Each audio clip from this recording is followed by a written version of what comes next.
तक इस चैनल को सब्सक्राइब नहीं किया है, चैनल को सब्सक्राइब करें, बेल आइकन दबाएं ताकि हमारे वीडियोस के अपडेट्स आपको समय समय पर मिलते रहें।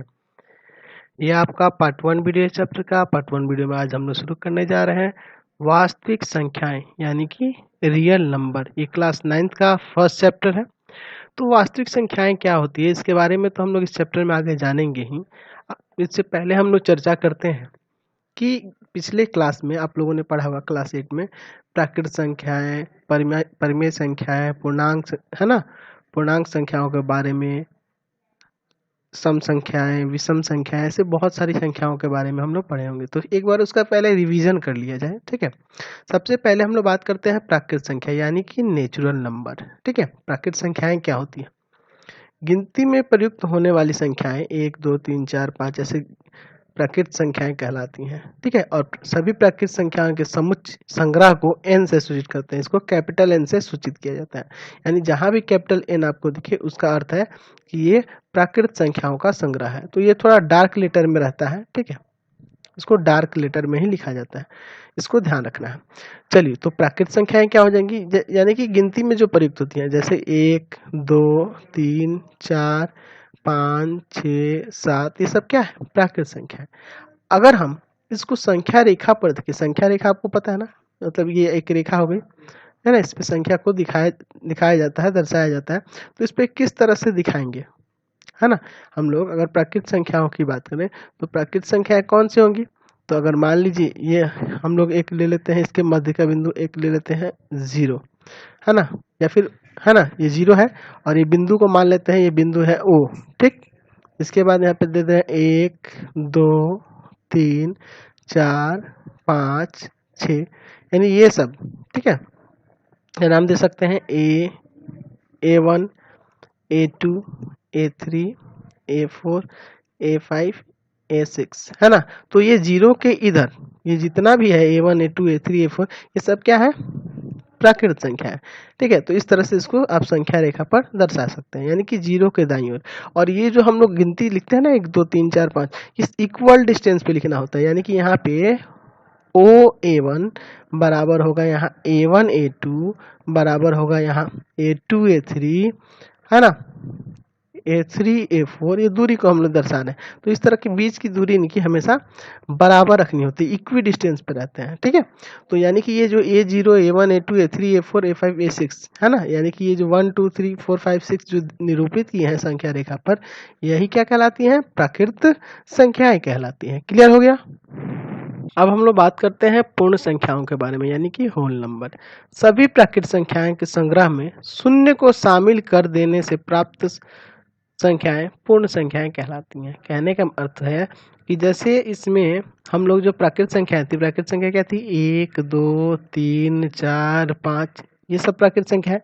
तो इस संग्रह में हम लोग एक बस शून्य को शामिल कर दें तो ये जो बन जाएगा ये पूर्ण संख्या यानी होल नंबर होगा, और इसे W से सूचित किया जाता है, ठीक है। इसके संग्रह को W से, ठीक है। यानी W का मतलब उसमें सारी प्राकृत संख्या आ गई, ठीक है, सॉरी सारी पूर्ण संख्याएं आ गई, है ना।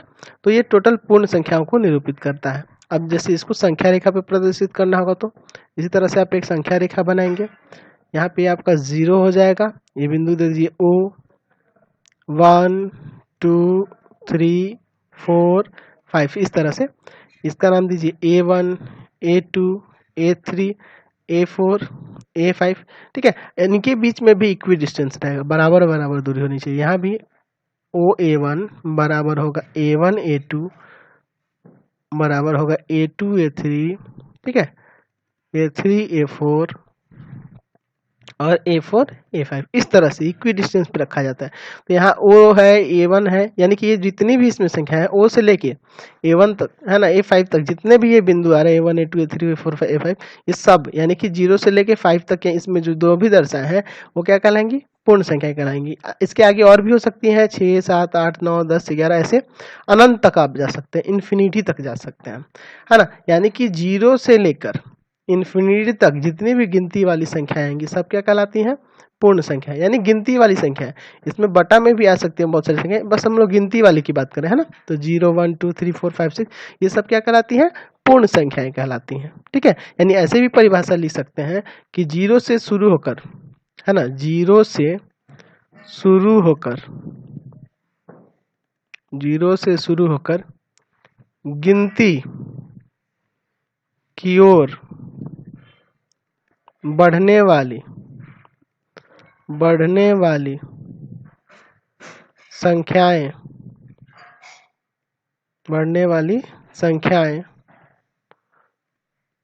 पूर्ण संख्या कहलाती हैं। पूर्ण संख्याएं कहलाती हैं। क्लियर हो गया? चलिए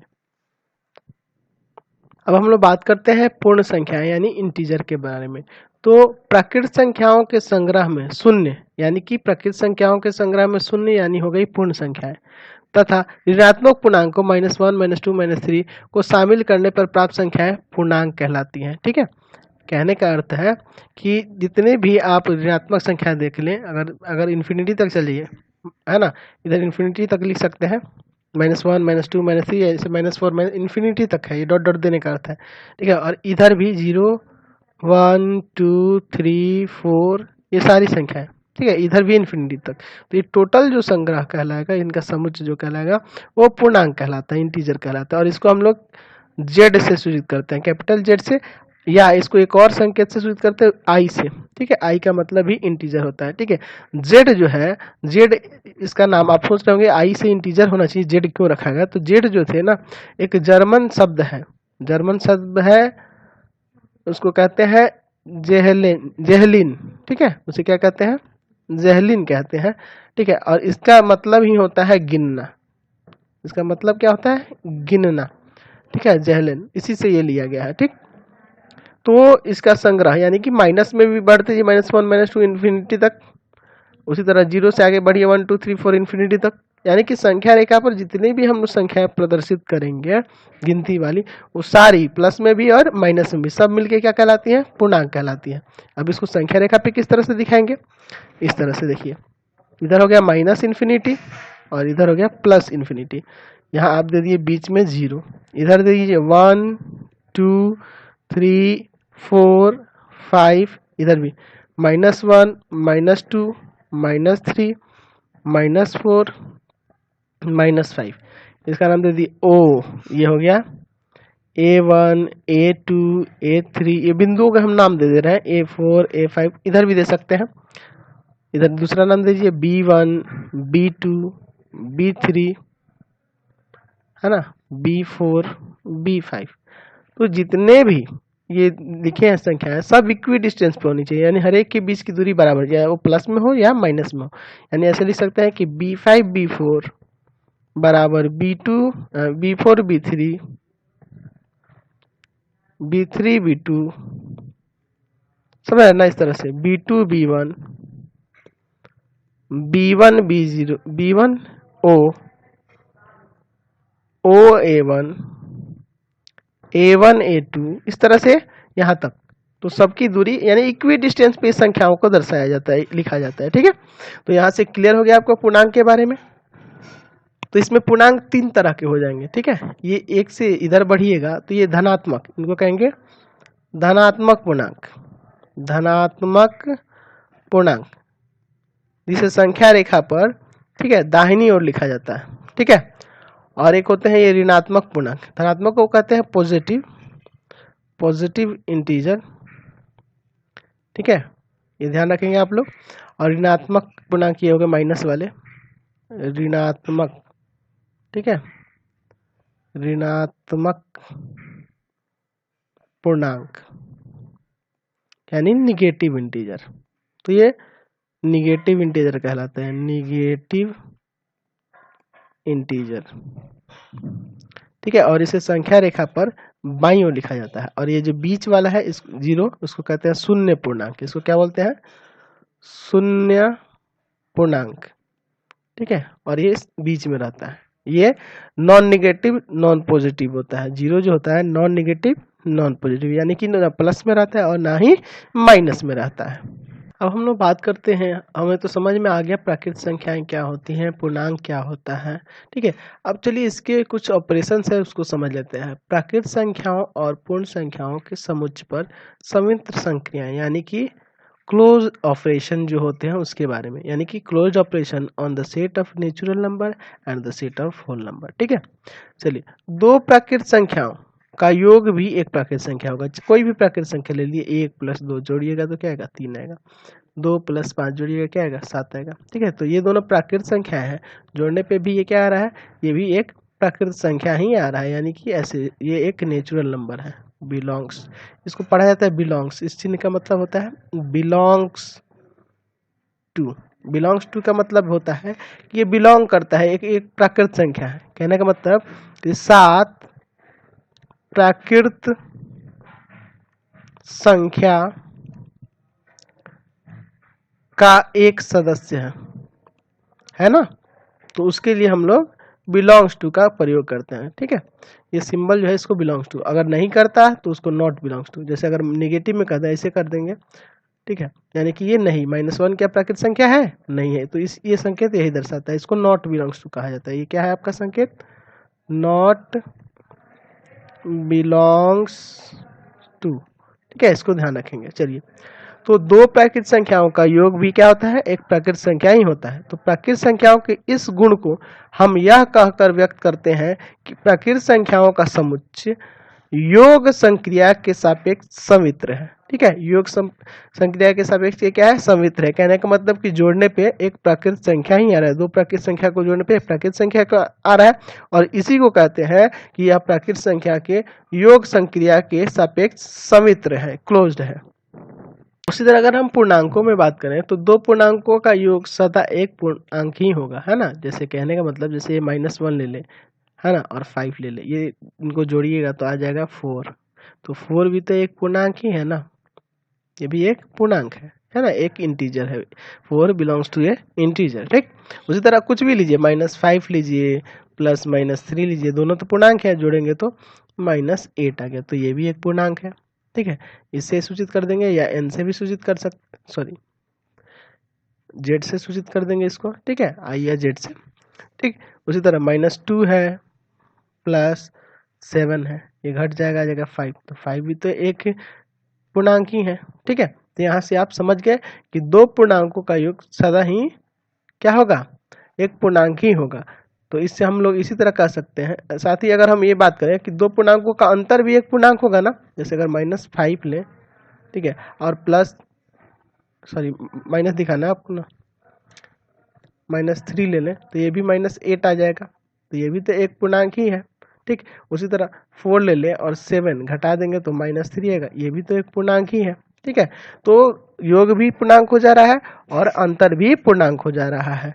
तो अतः पूर्णांकों का समुच्चय z जोड़ और घटाव की संक्रिया के सापेक्ष समित्र है ना, ये जोड़ पे भी समित्र है और घटाव पे भी क्लोज है। ठीक है, तो प्लस और लेकिन हम लोग इस नियम का अभी आपको बताया ना प्राकृत संख्याओं के ऊपर, तो प्राकृत संख्याओं में घटाव पे नहीं होगा, अंतर में नहीं होगा, सिर्फ योग पे होगा, इसीलिए आपको अंतर में नहीं बताया था। देखिए अंतर पे क्या होता है, मान लीजिए हम एक लिए 4 एक प्राकृत संख्या है और एक लेते हैं 7, इसका अगर अंतर देखिएगा तो -3 आएगा। क्या -3 एक प्राकृत संख्या है? नहीं है, इसलिए इस पे ये नियम लागू नहीं होगा। तो इसलिए प्राकृत संख्याओं पे ये नहीं लागू होगा, है ना, अंतर वाला प्राकृत संख्याओं पे नहीं लागू होगा, बस पूर्णांकों पे दोनों लागू हो रहा है, जोड़ पे का भी अंतर का भी। ठीक है, तो इसे क्लियर हो गया आपका। अब हम लोग इस पे गुना पे देखते हैं। तो यदि दो पूर्णांकों, है ना, पूर्णांक कहने का मतलब धन में माइनस, है ना, धन भी हो सकता है, ऋण भी हो सकता है और शून्य भी हो सकता है, तीनों में से कुछ भी हो सकता है। पूर्णांक मतलब कोई भी पूर्णांक हो सकता है, को गुना किया जाए तो प्राप्त संख्या भी एक पूर्णांक होगा। यानी कि जैसे -1 है और गुना कर दे -3 से तो आ जाएगा +3, ये भी एक पूर्णांक है।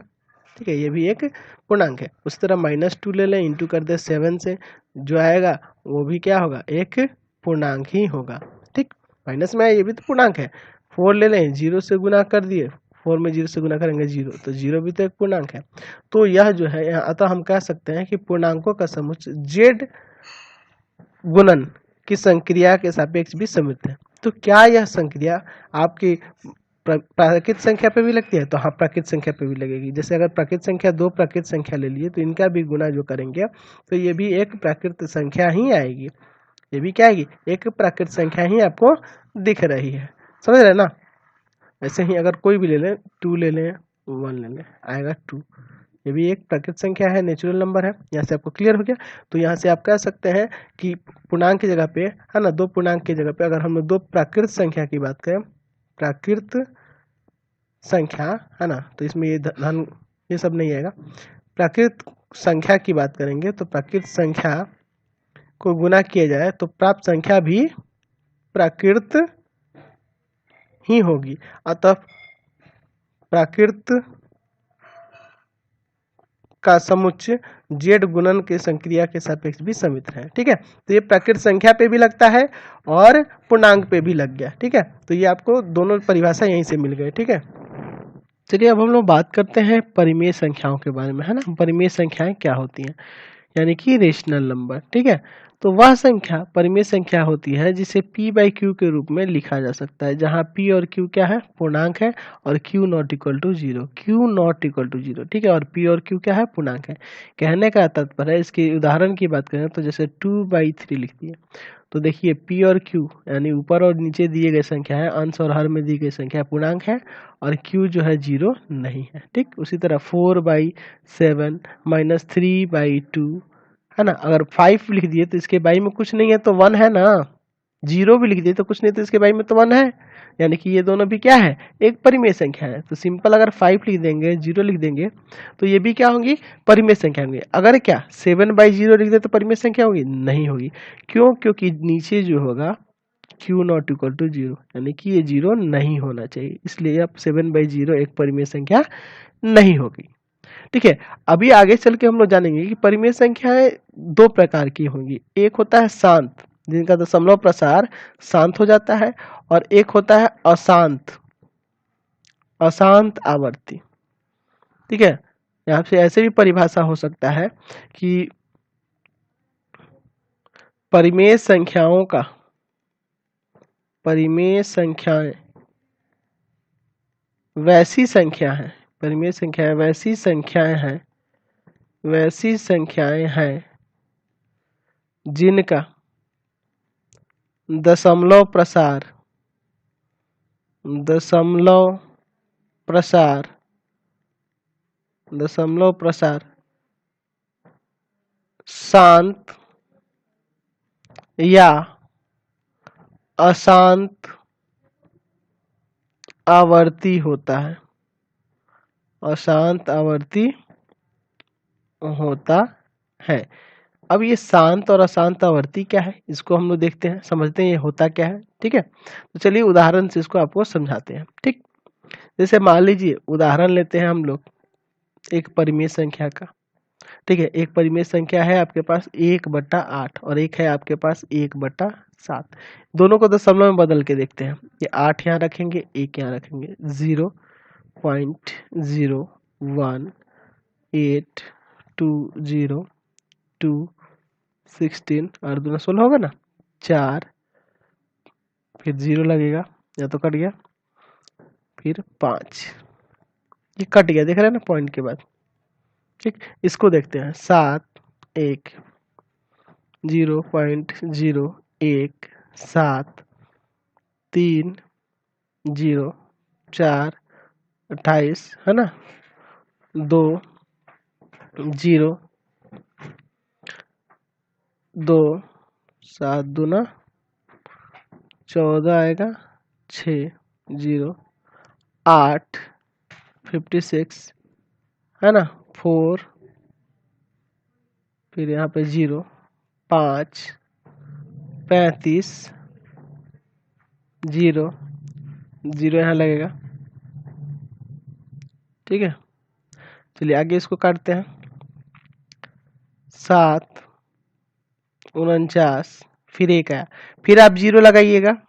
ठीक है, 0 लगाइएगा तो फिर आपको एक बार में ले जाना होगा, यानी कि अब यही संख्या रिपीट होगा, यानी आपके पास आएगा 0.142857, फिर 142857, फिर यही क्रम चलते रहेगा इन्फिनिटी तक।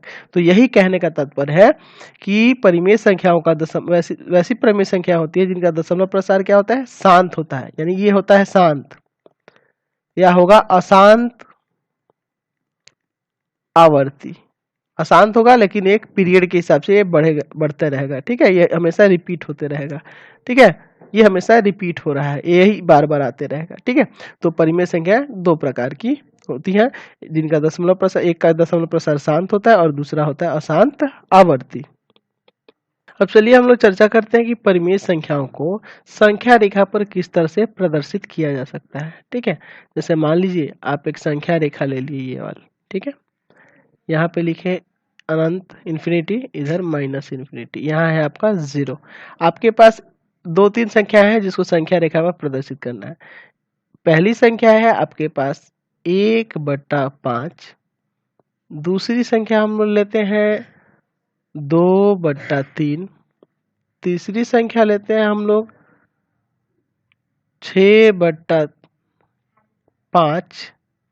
ठीक है, और चौथी संख्या लेते हैं हम लोग 11/3। ठीक है, अब इन चारों को प्रदर्शित करके एक एक करके देखते हैं। चलिए, आपको तो अभी सिखाए थे कि प्राकृतिक संख्या को प्रदर्शित कर सकते हैं, पूर्णांक को आपको प्रदर्शित करना सिखा दिए थे, बराबर बराबर दूरी पे होना चाहिए। ठीक है, तो ये तो आप दर्शा रहे इस संख्या रेखा पे, किनको दर्शाए हैं, तो ये पूर्णांक को हम लोग इस पे दर्शाए हुए हैं। ठीक है, अब मान लीजिए आपको दर्शाना है 1/5 को। ठीक है, तो 1/5 को इसमें कैसे दर्शाइएगा। देखिए 1/5 यानी कि ये 1 का 5वां भाग है। ठीक है, यानी ये आपको 0 से 1 के बीच में 5 भाग में विभाजित करना होगा, यानी कि इसके इसे 4 बराबर रेखा यहाँ पे दो खींचनी होगी इस तरह से। 4 खींचिएगा तो पार्ट पार्ट में हो जाएगा, 1 पार्ट, 2 पार्ट, 3 पार्ट, 4 पार्ट और 5 पार्ट। 5 पार्ट में हो गया ना, तो 5 बराबर भागों में बांट देना होगा। ये 5 भाग यानी जो नीचे संख्या होगी ना उतने ही भागों में बांटना होगा, और ऊपर वाले भाग को लेके यहाँ पे दर्शा देंगे, यानी ये हो गया आपका 1/5। ठीक है, अब देखिए ये 1/5 हो गया। हम लोग दूसरे को देखते हैं। ठीक है, ये संख्या रेखा हो गया आपका, माइनस इन्फिनिटी हो गया, ये प्लस इन्फिनिटी हो गया, ये आपका 0 हो गया, 1 बराबर दूरी पे होना चाहिए, याद रखेंगे आप लोग। 3, इधर -1, -2, -3, ऐसे जितना भी चाहे खींच सकते हैं, लेकिन हमें जो कम से ही काम चल जाना है। ये माइनस में नहीं भी खींचते तो काम चल जाता है आपका, क्योंकि ये तो माइनस में है नहीं।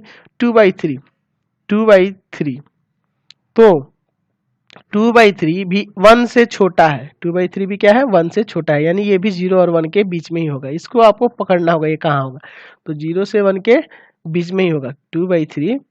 ठीक है, यानी 0 से 1 के बीच में होगा। तो यहाँ पे आपको करना क्या है कि वहां पे 3 भागों में बांटना होगा। 2/3 इसमें 3 बराबर भाग, यानी 2 को लकीर खींचेंगे तो यह 3 बराबर भागों में बट जाएगा। अब ये क्या कह रहा है कि दूसरे भाग पर, ठीक है, ऊपर 2 होने का मतलब दूसरे भाग पर, तो ये बिंदु आपका हो जाएगा 2/3। समझ गए यहाँ से। अब चलिए थर्ड नंबर को देखते हैं। थर्ड को भी 6/5 है, तो सबसे पहले आपको इसको भाग करके पूर्णांक में बदल लेना होगा। ठीक है, 5, 6, 1, 5, 1, यानी 1/1/5 ये हो जाएगा। ये वाला संख्या ऊपर लिख देना, ये नीचे, यानी ये है आपका 1/1/5। चलिए अब इसको किस तरह से प्रदर्शित करेंगे, देखिए माइनस इन्फिनिटी, प्लस इन्फिनिटी, 0, 1, 2, 3 काफी है, माइनस में नहीं भी खींचेंगे तो चलेगा। 1/1/5 यानी एक यहाँ इसके बाद। ठीक है, एक तो ये पूर्णांक हो गया, तो ये यहाँ पे आ गया इसके बाद, यानी 1 और 2 के बीच में यह संख्या होगी। अब क्या करना होगा कि आपको एक के, यहाँ से आपको क्लियर हो गया कि 1 से 2 के बीच में यह संख्या है। ठीक है, अब 1 से 2 के बीच में जब ये संख्या है और ये कितने भाग करने होंगे, 1 से 2 के बीच में 5 भाग, तो 4 लकीर खींचेंगे, बराबर बराबर दूरी पे होना चाहिए, 1, 2, 3, 4, तो ये 5 भाग में बट गई ये रेखा। अब ये 5 भाग में बट गई, तो ये पहले भाग पे ही है, यानी यह होगा, यहाँ पे यह होगा 6/5 या फिर 1/1/5, दोनों लिख सकते हैं। उसी तरह 4 नंबर है, तो इसको भी पूर्णांक में बदलिएगा, तो यह हो जाएगा 3/2/3। देख लीजिए, 3 3 9, 9 दूना 9 और 2 कितना हो जाएगा, 11 हो जाएगा ना। 3 3 3 9, 9 9 9 और 2 11, 11/3। चलिए अब इसको प्रदर्शित करते हैं। ठीक है, चलिए आपका इन्फिनिटी है, इधर आपका माइनस इन्फिनिटी है। ठीक, अब देखिए यहाँ पे हम लोग लेते हैं 0, 1, 2, 3, 4 तक ले सकते हैं, क्योंकि वो बड़ा है ना 3 से, तो आपको ये पता है कि 3 तक तो ये हो गया, इसके बीच में आएगा, यानी 3 से 4 के बीच में संख्या जाएगी। तो 3 से 4 के बीच में जाएगी तो यहाँ है 2/3।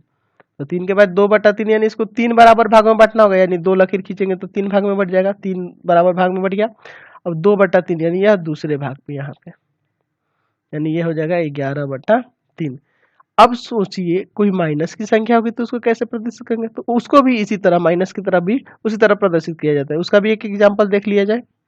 चलिए तो एक माइनस में हम लोग उदाहरण ले लेते हैं, ठीक है। माइनस का ले लेते हैं हम लोग 15/2, ठीक है। इसका माइनस पूर्णांक तोड़िएगा तो ये हो जाएगा 7.1/2। चलिए इसको भी उसी तरह प्रदर्शित करेंगे। ये आपका इन्फिनिटी हो जाएगा, ये माइनस इन्फिनिटी, यहाँ हो गया आपका 0 1 2 प्लस में ज़्यादा खींचने की जरूरत है नहीं, माइनस में जरूरत है 1 -2 -3 बराबर बराबर दूरी पर होना चाहिए, सब ध्यान रखेंगे। स्केल से आप खींचेंगे -4 -5 -6 -7, इधर छोटा हो गया, थोड़ा बड़ा करना होगा हम लोग को। चलिए ये रेखा बड़ी होगी, यहाँ पे एक और दे देते हैं अंक -8। चलिए 7.1/2 है, यानी 7 से अधिक, माइनस में है तो 7 से इधर इधर आएंगे ना, और नीचे आएंगे इधर।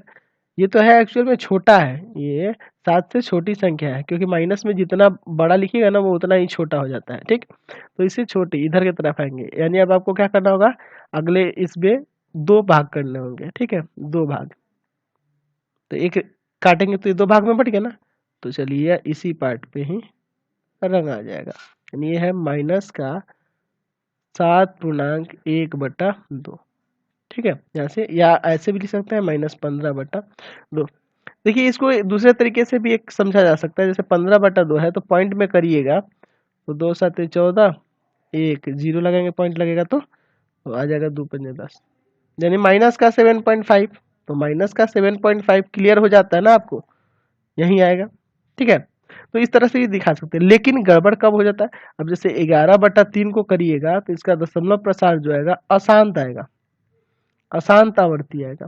तो इस क्रम में अशांत आवर्ती के क्रम में आप उसको फिक्स नहीं दर्शा सकते हैं, वह बिंदु कौन सी होगी उसको नहीं दर्शा सकते। तो इसलिए हम लोग बराबर बराबर भागों में विभाजित करके ही बनाएंगे, जैसे आपको अभी तरीका जो समझाया है, ठीक है। इसको ध्यान रखेंगे आप लोग। अब हम लोग बात करते हैं कि परिमेय संख्याएं, अगर मान लीजिए आपके पास 2 परिमेय संख्याएं दी गई हो, जैसे 2 है 1 5 है, इसके बीच में कितनी परिमेय संख्याएं हो सकती हैं, है ना, यानी 2 से 5 के बीच में कितनी परिमेय संख्या हो सकती है।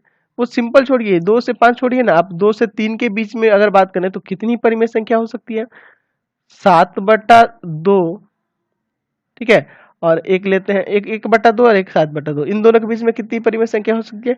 तो आपको याद रखना है कि किसी भी, है ना, किसी भी 2 परिमेय संख्याओं के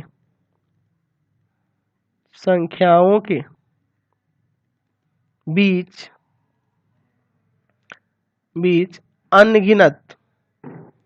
अनगिनत परिमेय संख्याएं होती हैं, ठीक है। तो ये याद रखेंगे आप लोग, होती है, ठीक है। यानी कि 2 परिमेय संख्याओं के बीच में अनगिनत परिमेय संख्या होते हैं, इन्फिनिटी नंबर्स होते हैं परिमेय, ठीक है। तो ये आपको ध्यान रखना है। अब इसको कैसे निकाला जाता है, अब देख रहे हैं ना, यहीं पे इस संख्या रेखा पे जो भी हम चाहे तो इस 0 से 1 के बीच में बहुत सारे छोटे छोटे भाग कर सकते हैं कि नहीं। तो यानी कि बहुत सारी संख्याएं इसमें हो सकती हैं, ठीक है। तो इसको आप ध्यान रखेंगे कि 2 परिमेय संख्याओं के बीच में अनगिनत परिमेय संख्याएं होती हैं, ठीक है, अनगिनत परिमेय संख्याएं होती हैं, ये आपको ध्यान रखना है। और उसको कैसे निकाला जाता है हम लोग अगले पार्ट में समझेंगे, ठीक है। तो इस चैनल को प्लीज सब्सक्राइब कर दें, बेल आइकन दबा दें और ज़्यादा से ज़्यादा दोस्तों में शेयर करें।